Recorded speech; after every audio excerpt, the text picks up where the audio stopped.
हम क्या करेंगे, हमारे कमीशन मर जाएंगे, हम प्राइवेट सेक्टर को बेच रहे हैं सब कुछ। आपको पता ही होगा भाई साहब, एक देश एक दोस्त, बस एक दोस्त है, उसी को लुटा रहे हैं सब कुछ। तो मैं पूछना चाहता हूं बीजेपी वालों को कि बीजेपी वालों, जब भी आप पब्लिक के पास जाए, आपके यहाँ बिजली आती है, पावर कट लगता है, बिजली जाती है, खूब जाती है बिजली, लंबा लंबा पावर कट लगता है। आज आपको गारंटी देके जा रहा हूं, पहले दिल्ली में भी 8-8 घंटे के पावर कट लगते थे। पंजाब में 1.5 साल पहले सरकार बनी है, उसके पहले 10-10 घंटे के पावर कट लगते थे। अब दिल्ली में 24 घंटे बिजली मिलती है, पंजाब में 24 घंटे बिजली मिलती है। एक मौका दे दो, 2 साल के अंदर आपकी 24 घंटे बिजली कर दूंगा पूरे छत्तीसगढ़ के अंदर। बिजली के बिल ज्यादा आते हैं कि नहीं आते? दिल्ली में बिजली मुफ्त कर दी, पंजाब में बिजली मुफ्त कर दी। एक मौका दे दो, सरकार बनने के 3 महीने के अंदर आपकी बिजली मुफ्त कर दूंगा। लेकिन एक बात है, बिजली मुफ्त भी कर दी, लेकिन कई लोग ऐसे हैं जिनके फर्जी बिजली के बिल आए हुए हैं, पुराने आ रखे कि नहीं आ रखे? किसी के 10,000 का, किसी का 20,000 का।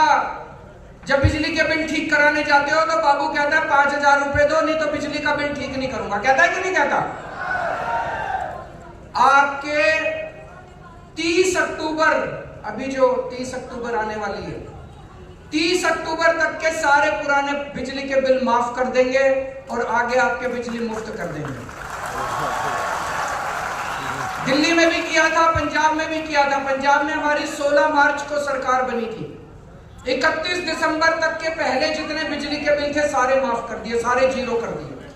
अब पंजाब में भी लोगों के बिजली के बिल जीरो आते हैं, दिल्ली में भी लोगों के बिजली के बिल जीरो आते हैं। फोन करके पूछ लेना।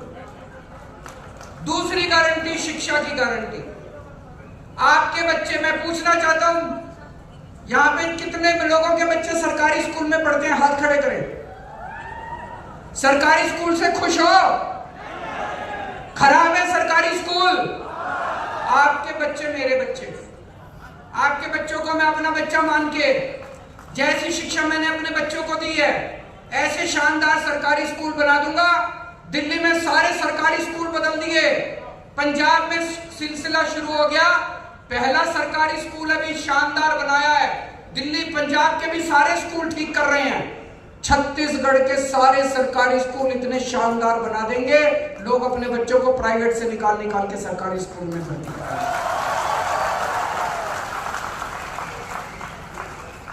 आपके बच्चों की जिम्मेदारी लेके जा रहा हूं। कोई पार्टी नहीं कहेगी 75 साल हो गए भारत को आजाद हुए, मेरे को बता देना किसी पार्टी ने आके आपको कहा हो कि आपके बच्चों को अच्छी शिक्षा दे दूंगा। कोई पार्टी नहीं कहेगी। कोई पार्टी नहीं चाहती कि लोग पढ़ें, पार्टियां चाहती हैं लोग अनपढ़ रहेंगे तो हमारा वोट बैंक बन के रहेंगे, समझ नहीं रहेगी।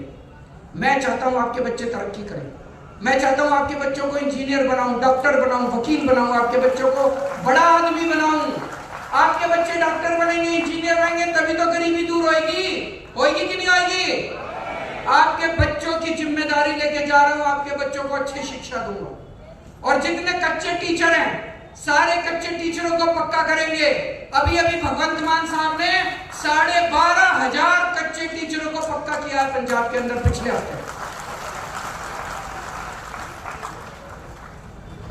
आपको स्वास्थ्य की गारंटी देके जा रहा हूं। आज अगर घर में कोई बीमार हो जाए, भाई साहब सब कुछ लुट जाता है। बड़ी बीमारी हो, हार्ट अटैक हो जाए, कुछ बड़ी बीमारी हो जाए, जमीन बेचनी पड़ जाती है, गहने बेचने पड़ जाते हैं। और बड़ी बीमारी तो छोड़ो, अभी हमारे छत्तीसगढ़ के अध्यक्ष बता रहे थे कि कैसे अगर छोटी बीमारी भी हो, प्रसव भी हो, तभी खाट के ऊपर लेके उसको दूर तक अस्पताल लेके जाना पड़ता है। अस्पताल आसपास गांव के अंदर कहीं नहीं है कि नहीं है? दोस्तों, आपके परिवार के अंदर अगर कोई भी बीमार होगा, चाहे कितनी छोटी बीमारी हो, चाहे कितनी बड़ी बीमारी हो, उसकी जिम्मेदारी मेरी। सबका इलाज मुफ्त कराऊंगा, सारी दवाइयां मुफ्त, सारे टेस्ट मुफ्त, सारा ऑपरेशन मुफ्त। और ये कहने से नहीं होगा, ये केवल मैंने कह दिया ऐसे नहीं होगा। उसके लिए हमें खूब सारे मोहल्ला क्लिनिक खोलने पड़ेंगे। दिल्ली में 550 मोहल्ला क्लिनिक चल रहे हैं, पंजाब में 650 मोहल्ला क्लिनिक शुरू हो गए, छत्तीसगढ़ के गांव गांव के अंदर मोहल्ला क्लिनिक खोलेंगे। आपके अपने बीमार आदमी को आपको खाट पे दूर लेके जाना नहीं पड़ेगा, आपके गांव में एक मोहल्ला क्लिनिक, गांव क्लिनिक खोलेंगे, गांव क्लिनिक। उसमें आपकी सारी दवाइयां फ्री होगी, सारे टेस्ट फ्री, सारा इलाज फ्री। और अगर बड़ी बीमारी हो जाए, आपके जितने सरकारी अस्पताल हैं, सारे सरकारी अस्पताल शानदार बनाएंगे, प्राइवेट से अच्छे बनाएंगे, उसमें सारा इलाज मुफ्त होगा। चाहे जितनी बड़ी बीमारी हो, 30 लाख 40 लाख रुपए का भी ऑपरेशन है वो भी आपका फ्री में होएगा, चाहे अमीर आदमी हो चाहे गरीब आदमी। पैसा कहां से आएगा इतना? ये जितनी पार्टियां कहती हैं सरकार तो घाटे में चल रही है, सरकार तो घाटे में चल रही है। जब मैंने दिल्ली में मुख्यमंत्री का पद संभाला तब भी ये सारी पार्टियां कहती थी सरकार घाटे में चल रही है, सरकार का। अब दिल्ली सरकार फायदे में चल रही है।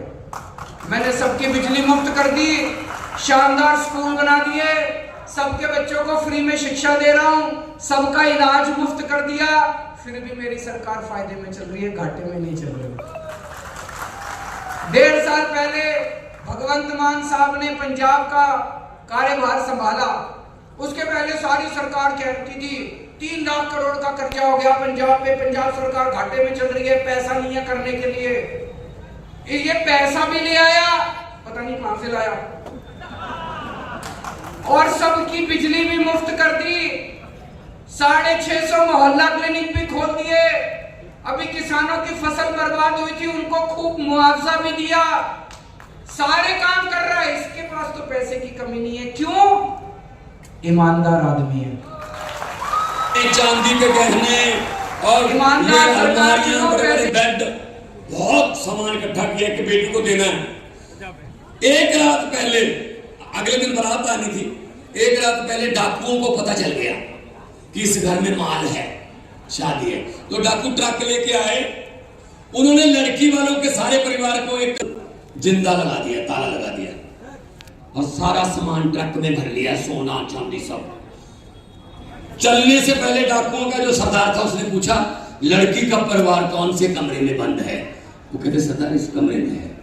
खोलो, खोला और अंदर जाके बोला किस लड़की की शादी? सबने सुना कि जगदलपुर में आकर के पंजाब के लोक मुख्यमंत्री मान साहब और दिल्ली के लोक मुख्यमंत्री अरविंद केजरीवाल जी ने बस्तर की जनता से संवाद किया।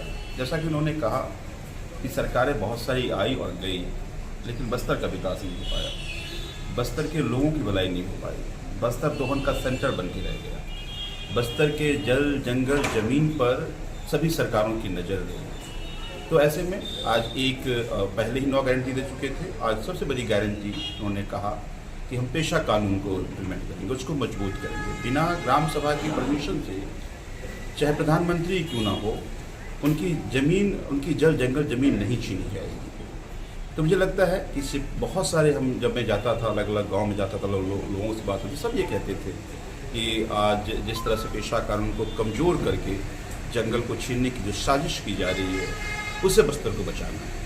साथ साथ और 9 गारंटी जो पहले दे चुके हैं, शिक्षा को लेकर गारंटी, स्वास्थ्य को लेकर गारंटी, रोजगार को लेकर गारंटी, और नियमित कर्मचारी को नियमितीकरण को लेकर गारंटी, किसान हमारे जो जवान हैं उनके सम्मान राशि को लेकर के गारंटी, पहले 9 गारंटी दे चुके हैं। आज 10वीं गारंटी अनाउंस किया। मुझे इसी तरह से और भी जो छत्तीसगढ़ की ज़रूरतें हैं उसको लेकर समय आते जैसे समय आएगा अनाउंस करते जाएंगे। तो आज मैं मुझे लगता है कि आज की इस जनसभा के बाद बस्तर में एक मजबूत आवाज़, बस्तर के लोग जो एक आम आदमी पार्टी को अरविंद केजरीवाल जी के मॉडल ऑफ गवर्नेंस को एक विकल्प मानते हैं, उसके साथ जुड़ करके एक बस्तर में बदलाव की बयार बहेगी। आप जानते हैं कि बस्तर से जो बदलाव की बयार बहती है वो रायपुर तक पहुँचती है।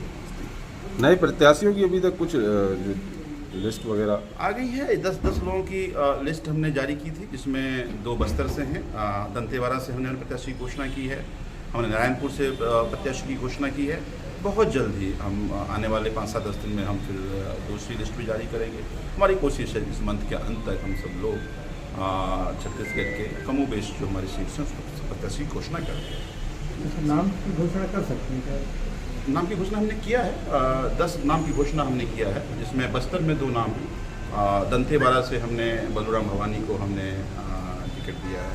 नारायणपुर से हमने नाग हमारे हैं और कार्यपालिका अधिकारी हैं, हमने उनको टिकट दिया है। तो क्रमशः अब इसी तरह से अनाउंस होता जाएगा।